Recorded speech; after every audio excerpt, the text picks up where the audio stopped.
buni qarang. Navigatsiyalar ishlasa kerak, navigatsiyasi ham ishlab turibdi. Mana avtomobil o'sha aytib o'tganimdek, adashmasam rasmiy dilerdan xarid qilingan, mana navigatsiyalari, kartalarigacha ishlab turibdi. Qoyil. Juda ham zo'r. Xo'sh, nimalari bor? 360 gradus kamera, adaptiv cruise control, klimat control. Xo'sh, o'rindiqlarda nimalari bor ekan? Mana o'rindiqlar isitish, sovutish funksiyalari bor. Ajoyib avtomobil, juda ham zo'r. 10.095 kilometr masofa bosib o'tgan. Qarang, Xitoy avtomobillarini va ko'p avtomobillar doim aytib o'taman, ba'zi bir Yevropa avtomobillaridan o'xshash Yevropa avtomobillarida uchratadigan detallarga o'xshash detallar ishlab chiqarishadi.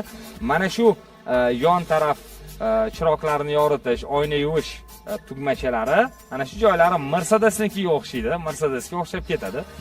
Jetour X70, X90, X95 Plus modellarida, adashmasam eksport variantlarida, rullarida ham hattoki Mercedes tugmachalarini uchratishimiz mumkin. Aynan bu avtomobilda esa faqatgina mana shu joyda ekan, xolos. Boshqa mashinaga o'xshatadigan joyimiz yo'q. Holati zo'r, orqa qismlari juda ham keng, juda ham chiroyli, o'zi avtomobilning ko'rinishi ham ancha chiroyli. Qo'y. Qani izohlarni qaramay qo'yman, ming bor uzr. Savollar kelgan bo'lsa kerak. Xo'sh.